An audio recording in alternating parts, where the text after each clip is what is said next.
All right, everyone. Welcome back to Wednesday midday meetup with Automate Forward. We're all excited to have you here today. I'm Jake Hall. With me is Chris and from Manufacturing Happy Hour and Aaron from FedEx. We got a fun show today, guys.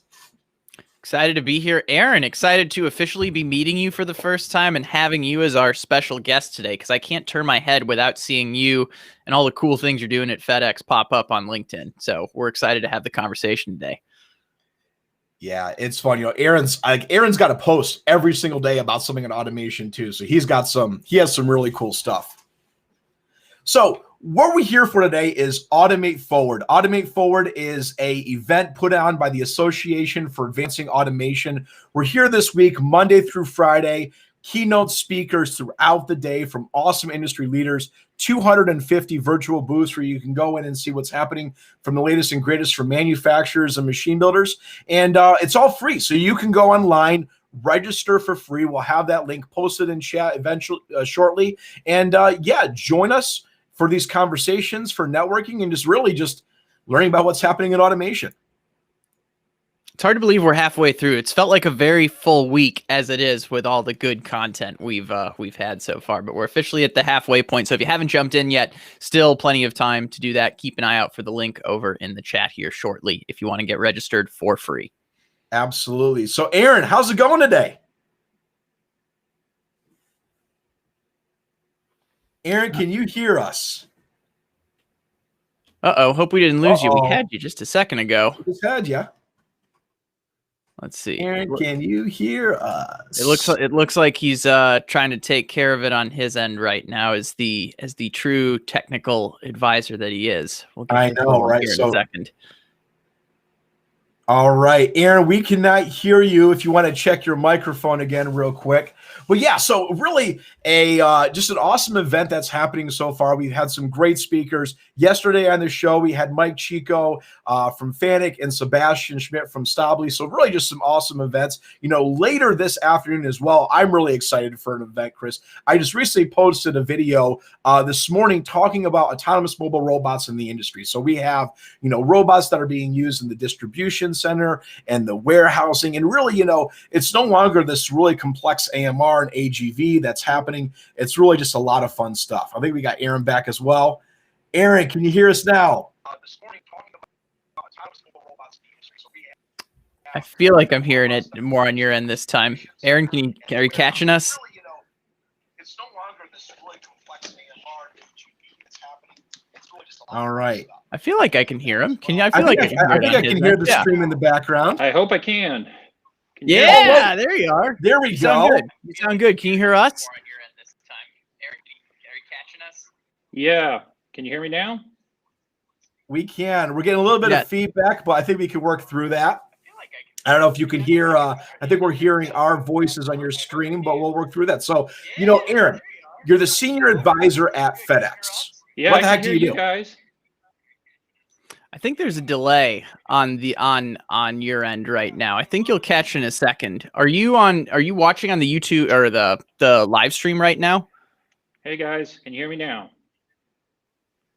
We can hear you. We just want to make sure you're hearing us at the right time here on the restream. Okay. I think there's a delay on your end right now. I think you'll catch in a second. Are you watching on the YouTube or the live stream? I like that we're being able to close that back here. How's that, guys? All right. Can you hear us on the restream platform?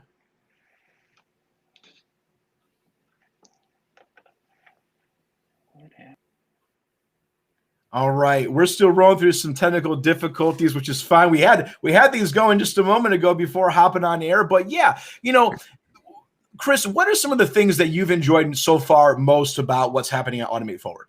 So I've mentioned this on a couple of the other sessions. I've been making time for the executive keynote panels each morning so far. The ones at 10 a.m. Eastern. So if you get a chance, those are, I believe, rolling all week long, but Monday was off to a great start with the new industries driving the growth of automation and robotics. Loved hearing some of the things that I've encountered in the automation space around as a service business models, around just where automation is at this point, how we're I think John Delchinos from Jabil was saying, hey, 10% of their process is automated today. There's still so much room for growth right now.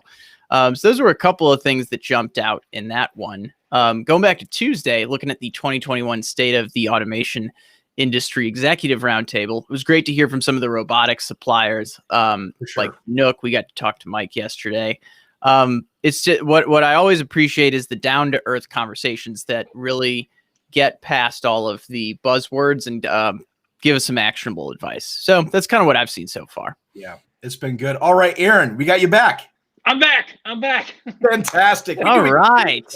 You know, as the senior technical advisor for FedEx, you know, besides, you know, pushing automation in one of the world's largest, you know, shipping companies, we got to figure out the daily, you know, connecting to a live stream problem too. Oh yeah. I don't know what happened there, guys. Nothing like cycling power to solve a problem, right? Just a couple logins and logouts, and we're good to go. Turn it off and back on again. So, you know, Aaron, you have the title on your LinkedIn profile, if people have visited, called Living the Dream. So you love what you do. What the heck do you do? Oh, I do so much. From robotics to drones to sensorware technology to anything that could be of interest to the FedEx enterprise, my team takes care of. So, I mean, we just touch so many things. It's hard to really nail down what we don't do sometimes. We're the tip of the spear when it comes to new technologies. So we just touch a little bit of everything. So what are some fun projects that you guys are working on? I see a lot of fun stuff you're sharing on LinkedIn that you guys are working on with robotics and stuff. You know, cue us in. What is a couple things that you enjoy doing? Oh, I mean, really, I mean, robotics is where I really like to be, and that's really where my passion is for the company, is introducing robotics into our operations and helping our workforce deal with what has become an onslaught of packages with the boom in e-commerce and everything else that's been going on even pre-pandemic. And yeah, there's a video of one of our pick and place robots and everything it's doing for us. Before this would be a person standing there for a 4-hour shift of inducting packages after package after package. And we have better use for our folks doing other things. So this was one of the projects we actually started pre-COVID, and we launched it right when the pandemic hit. And thank God we did, because these robots have proven their worth quickly, and we're actually already expanding this project here in Memphis and actually looking at other locations to put these types of robots into our daily operations. So these are small envelopes, you know, packages. I don't know what the technical term that you guys call them for. How many of these are coming through a facility every single day? Oh, for this facility right here in Memphis that you're seeing is our small package sort, and it sorts on just a regular night over 1 million packages, and that's just the night sort. Throw in the day sort, you're throwing in almost close to another 1 million packages for it. So that's just your typical right now type of thing. Think of what we were doing back in December and November. It was much higher. So this is the type of package we're seeing more and more of with e-commerce shipments, polymorphic bags, small boxes, and this is what this sort was really set up for with automation. And it was built back in the 1990s, so it is your typical brownfield site. And I think we've heard that term over and over again this week of brownfield versus greenfield.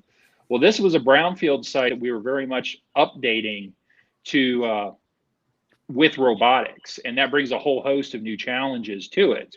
But we proved it can be done, and so we definitely have something now on our roadmap to address brownfield sites in our enterprise. Greenfield sites, we can do whatever we want with, and we can throw the technology in right away, and we do that. So it's just, but doing those brownfield sites is going to be very critical for the logistics industry. Absolutely. Yeah, and to follow up on that a little bit, I like the conversation around brownfield, greenfield. And, when I was looking at your LinkedIn profile before this, I mean, you have a 25+ year history at FedEx, which is, you've undoubtedly seen a lot there. I'm curious to know, how have you seen FedEx evolve, not only from an automation standpoint, like we were just kind of talking about, but also just as a business in general during that time period? Wow. Where do I even start? Well, first of all, that building we just showed was actually being built when I started. So that shows you a lot of how we've grown. 80 years old then? Well, no, Jake, That was a cheap shot. Okay. I can give Aaron. I can give. Oh, see, I knew it was coming. That's why I was throwing out the heat. All right. Okay. But now, the whole thing is when I started with FedEx, the Memphis hub was and it still is the main hub. And actually, this drawing is actually the half of the Memphis hub, just to give you a scale. The original 1973 hub is still there and active, and actually we're working on replacing it finally. But back to me, starting in 1995, I've seen this company grow leaps and bounds. We were a pretty small company when you really looked at it back in 1995. And since then, we've made numerous acquisitions. We started the FedEx Ground Network, which is instrumental now in our success with e-commerce, because they can deliver those 2-3 day packages through the ground network, and allows the aircraft side, the side I really focus on, being more focused on that right away shipment, and also our growing international presence. A lot of folks don't realize that FedEx has over 600 aircraft. At no given moment is there not a FedEx aircraft airborne somewhere on this planet. And that's something that really is remarkable when you think about it, as we touch 99% of the world's economy. And if we're going to continue to do that, we have to continue to automate and keep up with everything that's happening, not just here in the United States, but around the world, where if you want to order something down from the other side of the state you're in, or around the world, we can accomplish that for you. And the only way we can keep doing that is having an excellent workforce and giving them all the tools that they need to accomplish that. Love that. No, it's always good. Because we've talked to a couple other folks that are supplying the technology. It's always good to get the perspective of the folks that are using the technology as well, and how that's, allowing your business to keep with the times. Because no doubt, I'm sure things were tested more than they ever were this past year, when everyone was getting everything through e-commerce. So appreciate the insight into what you've seen there, and how it's tied into the automation journey as well. And I think it's cool just to see how the industry is changing and adapting, right? I think, there was actually a post that I looked at. So I'm up in West Michigan, where Pfizer's located, where some of the first vaccines came out of it. I made a post about it, and then Aaron, just subsequently, you made a post on what the first vaccines also were being shipped out on a truck coming from the Pfizer location to the Grand Rapids airport, direct flight down to Memphis, right? Correct. I mean, that was probably the most watched aircraft in the entire fleet that day. And actually, what I did is, I think I posted later that day, was actually the flight path. And that was like the straightest flight path from Grand Rapids, Michigan to Memphis. I mean, that plane flew straight as an arrow all the way down here.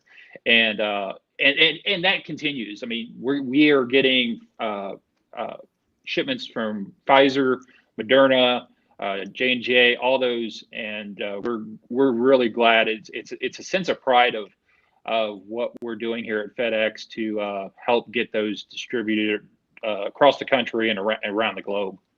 For sure. For those of you who are just joining us now, we are on the Midday meetup for the Automate Forward event. So the Automate Forward event is an event that's been happening so far this week, Monday, Tuesday, we're Wednesday, midweek. But the great part about this is, if you've missed it, all of these will be available for on demand later on, so you can catch all the keynote speakers that have been happening so far. And it's not too late to register. There's going to be a great event that I'm super excited about happening this afternoon about autonomous mobile robots. And you can go ahead, register on the link that's going to be in the chat just momentarily, and join us. It's completely free, 80 keynote speakers.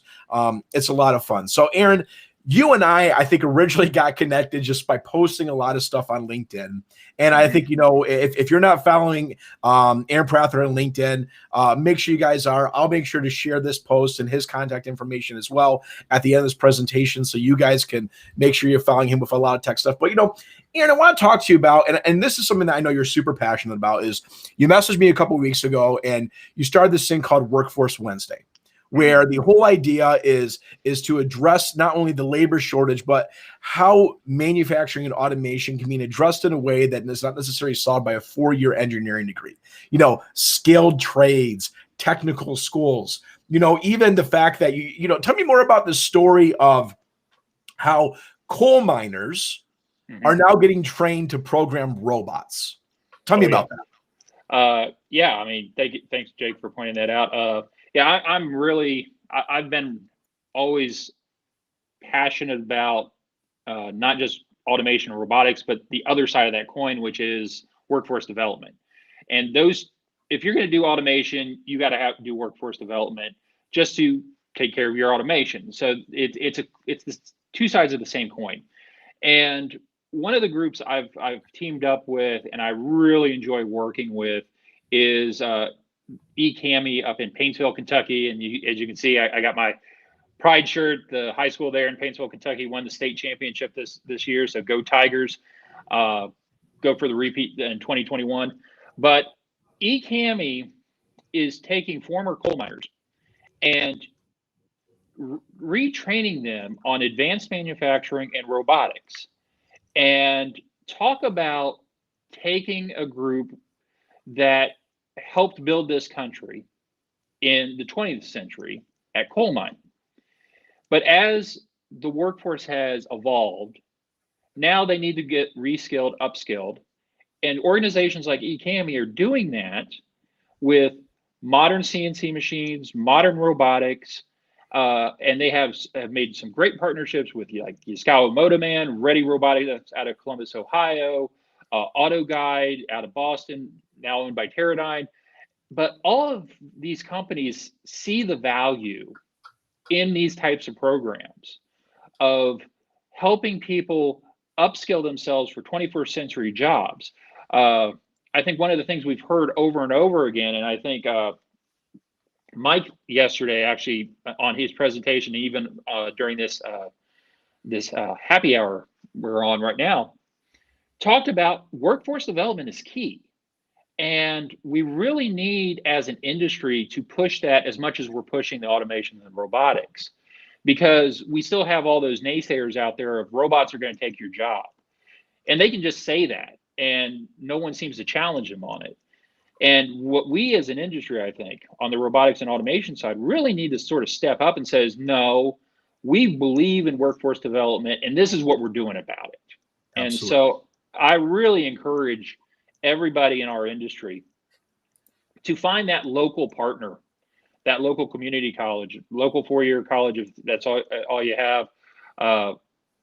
Organizations like eCami, they're all over this country, of teaming up with those guys and working with them, plain and simple. I mean, Mike said it great yesterday, and I just want to reiterate that of just, as an industry, we really need to push that as much as possible. Yeah. And I think it goes back to that whole entire thing of, it's a great example, right?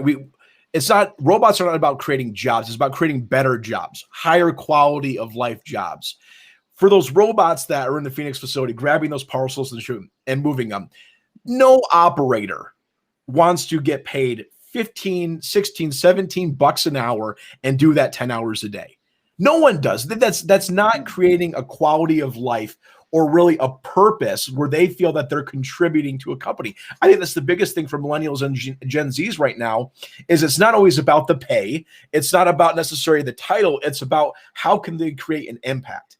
And if you're going out there and instead of making and moving parcels around that conveyor and making sure the barcode's faced upwards and separated, you're programming a robot, there's a lot more value and creation with that. So yeah, great story with eKentucky and just how the labor force and training is being addressed. And it's not done by, and for me, it's not done by a government legislation. It's done by the community and the companies locally working with the universities and local manufacturers to support them in Go robotic training or PLC training. It's not just robotics. It's any type of automation for support. At least here in West Michigan right now, where I'm at with Fine Zelstra, we cannot find enough controls engineers. We have, job listings on every single job site right now because we're looking for people in the automation industry. And a person who goes to a 2-year mechatronics school and learns how to program Allen Bradley, with very minimal student debt when graduating, is huge value to the industry right now. Well, I was just thinking about that too when it comes to the comment of, hey, robots are taking our jobs. Aaron, I feel like a very easy rebuttal to that is like, actually, no, I've got all these new jobs that have just been created that I can't find people for right now. I'd be interested in getting your perception on this. Aaron, what are some of the best opportunities you see for, folks that are ready to get into the workforce? Where would you recommend they focus on their skill set, or maybe a couple options? Well, the biggest thing is I've always pushed is first, you need to be open-minded and be willing to learn. If you're willing to learn, you can do a lot of things. I don't have a robotics degree. Okay. I came out of the geographic information systems side, but the whole thing is I was willing to learn, and I sat down, I started learning, I put myself in front of as many of these robots as possible. Actually, how I landed this position in FedEx is I literally just asked for it. I'm like, I like to do this. I really want to do this stuff. And they're like, okay, let's do it. And that's how we got started. So it's being that willingness of being out there and being willing to learn. This show, Automate, being free, I'm hoping there's a lot of college students and a lot of folks that just want to get into the industry, the small, medium manufacturers that are out there trying to learn about this. That's your first step. That is your first step into this bigger and broader world. Then you'll start learning about, okay, what is my next step? Can I take an online class to learn more? Should I go to a community college? Should I go to a program like eCammy? Should I pursue a 4-year degree? It's really then, what are you wanting to do? Within FedEx, we have robot team leaders that take care of our robots during those sorts. They help turn on the robots, they set up the robots, they do the simple problem solving, and they're happy doing that. Next tier up is our maintenance guys who are doing more of the maintenance on the robot, switching out heads, maybe some basic programming.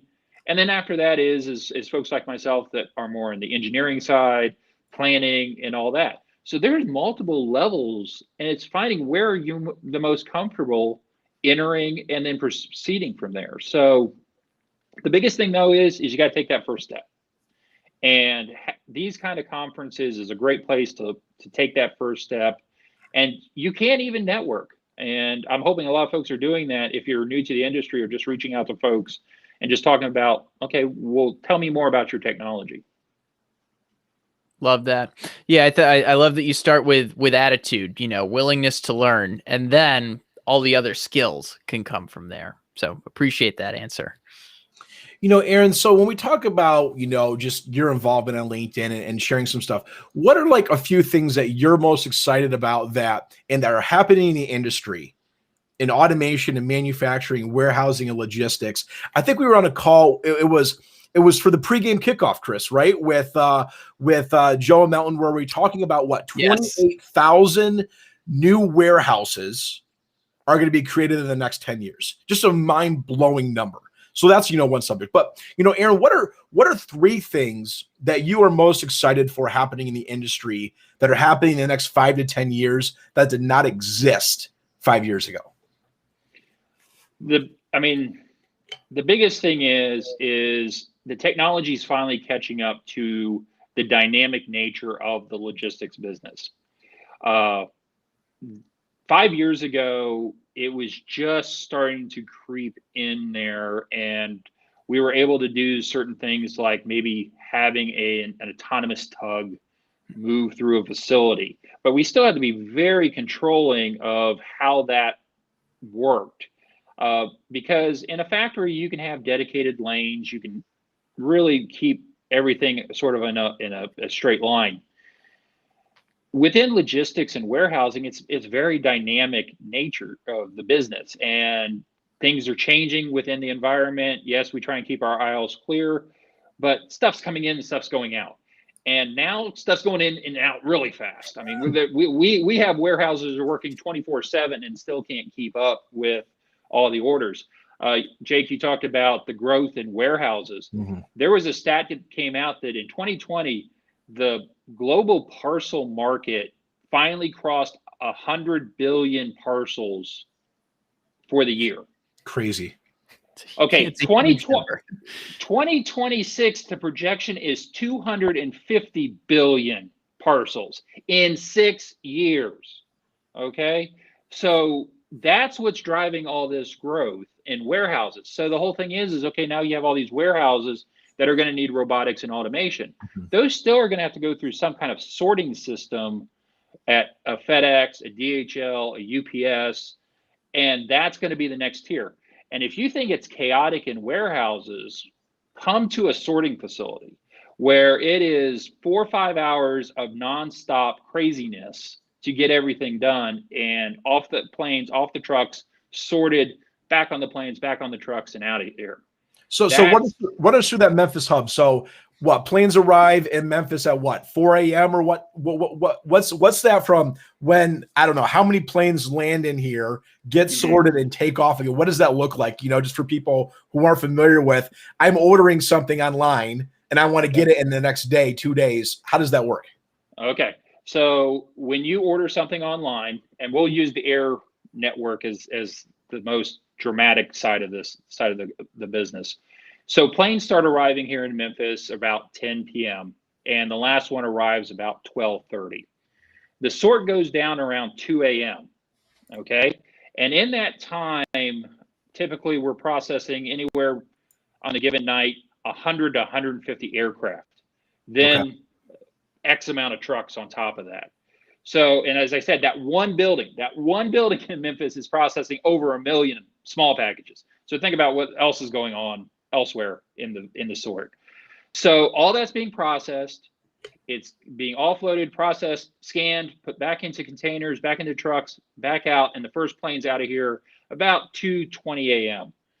And it hits your city at the airport. They take all that stuff off. They might do another quick sort. They send it out to your local courier stations, and depending on the size of your city might have numerous courier stations. The couriers open up those containers. They start sorting them, putting them on their vans, and by 8:30 a.m., boom, they're on the road. Crazy. To deliver that package. So it is that in a nutshell. Okay. So now when you talk about robotics and automation, I think we've heard the whole thing is it has to go as fast as we do. So how quickly can the vision system figure out how, okay, that's a package. Okay, how am I going to pick that package up? So now what's your grasping technology going to be? Okay, and it figures out and puts that on the belt. Okay, here comes something new, totally different. Okay, now you got to do the same thing. So the whole thing is we're in the next couple years, I think we're going to get closer to duplicating these two things and these two things and this thing more, so that robots and automation can do that work to help their human coworkers to do other things that we need done. Because within that entire process, there's a lot of thinking going on by our employees of how do I do all this in the amount of time I have to do it? And sometimes giving those lower end tasks to the robots and automation frees them up to do those other tasks to actually deliver to our customers even better products. It's funny you bringing that up, Aaron, and not really funny, but just it's really enlightening to me when being a part of this Automate Forward event and listening to all these keynote speakers, there's one thing that hit me that I never really thought about before. That's the grasping technology. We're there in a lot of areas when it comes to the deep learning and AI for identifying a box and a product and what that is. But it seems like a lot of companies and manufacturers right now, I think, Mike Sicko said it. Chico said it yesterday, and then there's some other speakers on Monday. It's all about the grasp. It is really, what a lot of people are really facing it as a bottleneck in terms of fully automated picking and moving. It's not necessarily the identification of the product; it's how that product's being grabbed. So that's something that really, was eye opening to me. Is that's the biggest demand right now for what is really moving this whole entire material handling forward, is how can we grab any type of random product and move it? Yep. And I would add just one thing. And for those listening, we know you're getting orders at home. We're all getting orders from at home.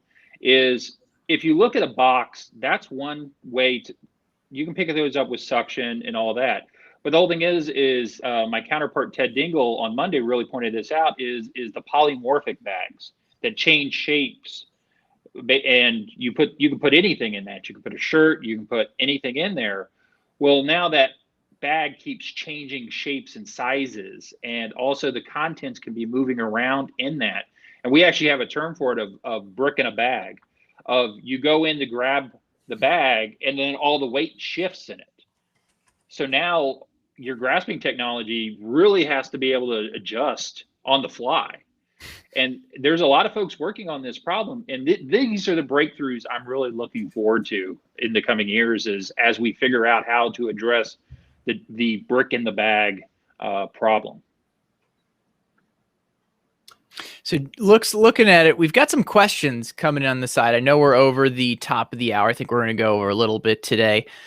Jake, I've got at least one more question. Do you want to pull some of the audience questions first? What are you thinking? Yeah, I know Chris was swiveling here. He asked, you said something about drones in the beginning. Can you speak any more? We see that all the time, right? Drones going out, grabbing a package and delivering it to our front door with a big X in the front yard. Aaron, realistically, where do you see that in the near and far future? Well, I mean, FedEx has been doing testing. It's well documented. Our partnership with Google Wing, we're doing active drone delivery in Christiansburg, Virginia. Actually, the first drone that made that delivery is in the Smithsonian now, next to our first Falcon jet from the 1970s. So everything's come full circle. I think drone delivery has a place in certain use cases. There's going to be some places it makes perfect sense. Some places it doesn't make sense. And it's going to be all of us sort of working together to figure out where is that sweet spot. Because as e-commerce continues to grow, there's going to be needs of how do we get products to people as quickly as possible. How do you address? But the whole thing is delivery in an urban setting is going to be different from a delivery in a suburban setting versus a rural setting. Oh, for sure. And so the whole thing is okay, does anyone have a drone that does all three? Can you even do them on all three? So it's going to be really working through all these and also addressing the FAA regulation scenarios as well. But I think there's something there. It's just everyone needs to think with a clear head and really think about it's more than flying and delivering on that X. There's a lot more involved. Yeah, absolutely. And I think a lot of that has to do with, density, right? From my perspective, and like I said, I haven't looked into this. I'm not a knowledgeable speaker on it, but for a high dense area where FedEx is delivering, 5 packages to 5 different houses on my street, it makes no sense for a drone. But for an area that could be 20 minutes away where the driver's got to dedicate 40 minutes just to go drop off a parcel at a person's house in the country, that might not make as much sense. And that's where there could be some value of that, person's time. Absolutely. So, here's another question. And maybe you can hit on this topic here. I'm curious if FedEx is exploring open AI for some of the machine vision decision making just mentioned, or logistic human for robot optimization in general. Is there anything you can speak on that topic on and exploring open AI? I mean, we have a huge program underway. Actually, we have an alliance with Microsoft that we announced mid last year of learning a lot more about our packages on so many different levels. Actually, one of the big things our founder, Fred Smith, has talked about over numerous decades is that the data around the package is sometimes just as valuable as the package itself, of following that entire chain of command from pickup to delivery. Mhm. And when you throw in vision systems and OpenAI, that they play a role in that, of just how is the package moving through the facility? Are there changes to the package as it moves through the facility? Rerouting of the package for any purpose. We get a lot of calls from our customers that sometimes, oops, I don't need it delivered there, I need it there. And it is actively moving through our system at that time. And we have protocols on how we actually can change the routing of a package while in motion through vision and other types of technologies. So here's another question for you. Could AI have prevented Castaway? Ooh. That's, well, my Wilson's not here right now, so I can't ask Wilson.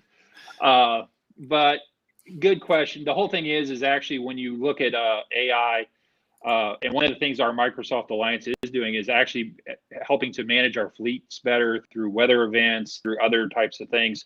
So yeah, I could see that maybe AI would have maybe routed them around that storm a little bit better. You know, funny that comes up with that movie. I think, Aaron, when you and I first started talking on LinkedIn, I don't know, 6-8 months ago, I actually asked you that about product placement. And you listed a bunch of them. What are your top 3 FedEx product placement or you know, marketing placements in movies that you've enjoyed? Besides all your NASCAR posts, like every single week I see a NASCAR post with tire changing and all There are that. a lot of good ones out there. I'll be There's a interested lot to of hear your there's a list. lot of fun ones. Well, we've already done Castaway, so we'll check that one off the box. Also, I am a huge Law and Order geek, even though it's been off the air for a while, but I still will watch reruns. And it's funny, I will see a FedEx van in one of the Law and Order shows at any given moment. If they are outside, you will see a FedEx van pass by. And actually, Jake, the third one is when I travel and I'm getting off the airplane and going to get my rental car, I place a bet of how quickly will I see a FedEx van or truck before I even leave the airport. And it has been no less than 10 minutes. I will come across one of our vehicles. And oddly, the fastest one I ever had was actually I was transferring planes at the Phoenix airport when I was going out west, and there was a FedEx van outside my aircraft. And so that just shows you the global reach, going back to the 99% of the world economy that we touch. So yeah, that's we are a walking product placement ourselves. Yeah, for the audience that's still listening, give yourself that litmus test the next time you're traveling. We're going to see travel start picking up again, so I'm going to play that game myself the next time I'm at an airport. Yeah, absolutely. I'm going to be hopping on a plane in a couple of weeks for the first time in, gosh, over a year. My last plane was actually flying to Arizona to see Cubs spring training baseball. And then 1 week later, Michigan shuts down, you know, the whole stay-at-home policy. So it's been a long time. So just a quick recap. So we are here for the Midday Meetup with the Automate Forward event put on by the Association for Advancing Automation. I'll go ahead and pull it up real quick. So some really fun things that are happening on Monday. The Association for Advancing Automation made an announcement. They have a brand new website that's going to be kicking off later this month, automate.org. I'm saying org because I said .com last time. Automate.org. You nailed it this time. It's really exciting because they're having they're having A3, RIA, IAI, A3 Mexico, all now coming together under one single roof for A3. So new logo, new design. It'd be really fun to check that out when that website goes live. But really what's happening right now is this week, March 22nd to the 26th, we have 80 keynote speakers, 250 virtual booths happening live for free on Automate Forward. So you can go with the link below, register for free. There's going to be some great speakers and events still happening this week. And if you missed one that already, great. They're all on demand. You can go ahead, log on, register, and watch it. Or we'll have more of the live keynote speakers and events that were recorded being posted in the next few weeks. So with that being said, we're getting close to quarter past the hour. Chris, what's happening tonight? So we kind of got a 2-for-1 today because we're doing these midday meetups all week long here around lunchtime. But this evening, we're going to be doing the manufacturing happy hour as part of the event. So we're going to be talking about automation in the beer industry. We're going to be talking about how it's adapting to the ever-changing beverage industry. You can't turn anywhere now without seeing a new hard seltzer brand coming out. So we're going to have a fun conversation with two people that know this really well. Craig Mykoski from Round Trip Brewing in Georgia, as well as Matt Vincent from Ska Fabricating, associated with Ska Brewing as well, out in Colorado. So these guys know automation when it comes down to the packaging side, when it comes down to the brewing side. We're gonna have a fun conversation. Bring a drink, everyone. This is meant to be kind of a roll up your sleeves, relax type of discussion. So we'll be talking about the technology as much as we're talking about what's in our glass. So that's at 4:30 Eastern this evening. Same spots where you can find these midday meetups. We'll be on YouTube. We'll be on Facebook. We'll be here on LinkedIn. So hope you guys all can join us for that. Absolutely. So with wrapping things up, I'm going to ask you the same question I asked Mike Chico and Sebastian yesterday. Aaron, what is one question that you wish Chris and I would have asked you for this event? And don't let it be, hey, Jake, who do you think is going to win, March Madness? Because I already got crap from you earlier today on that. Oh, yeah. Yeah. We don't let Jake do the brackets anymore here. So, no, I mean, I think guys, you guys are doing a great job on a lot of this stuff. I think I would like just to see us talking more about the small and medium sized guys and getting some more support out to them. I think we're definitely seeing that. There's been already some great panel discussions about that. FedEx has always been a big supporter of small business, and we're actually running a contest right now with a bunch of small businesses for them to win some grant money. But I just really would like to see us as an industry really focus on the needs of those small and medium enterprises and what can we do to help them automate and bring robotics into their operations, because I think that's going to help so many other folks. That'll help those small businesses. That'll create more jobs in those industries and businesses as well. And so I just really would like to see just more talk about those guys. Absolutely. It's crazy when you think about it that small to medium-sized manufacturers represent 92% of the manufacturing economy. Just an absolute absurd number. And that's under, I think, it's either under 50 or 75 employees is what represents a small to medium-sized manufacturer. So incredible dollar amounts there. And, we could go into more discussions just on why it's so important for these small to medium-sized manufacturers to automate is because it's keeping them competitive on a global scale. A small manufacturer of 12 people can't produce the same cost of a CNC part for where a company could buy overseas.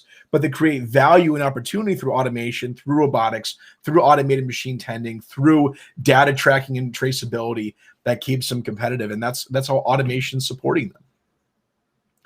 Absolutely. So with that being said, we're going to go ahead and wrap up Wednesday's midday meetup. I am your co-host, Jake Hall, and with me again, Chris Lukey from Manufacturing Happy Hour, and Aaron, the living the dream guy, the automation advisor for FedEx. Aaron, great having you on for today. I appreciate you joining us.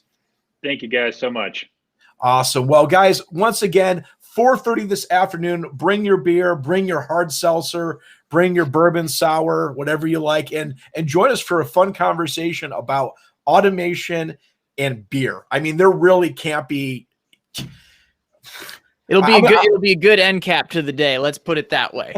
I'm going to leave it at that, guys. All right, everyone have a great day. Go ahead and register for the A3 event if you're not part of it right now with Automate Forward, and we'll catch you guys tomorrow, 12:30 Eastern. Thanks. See you soon.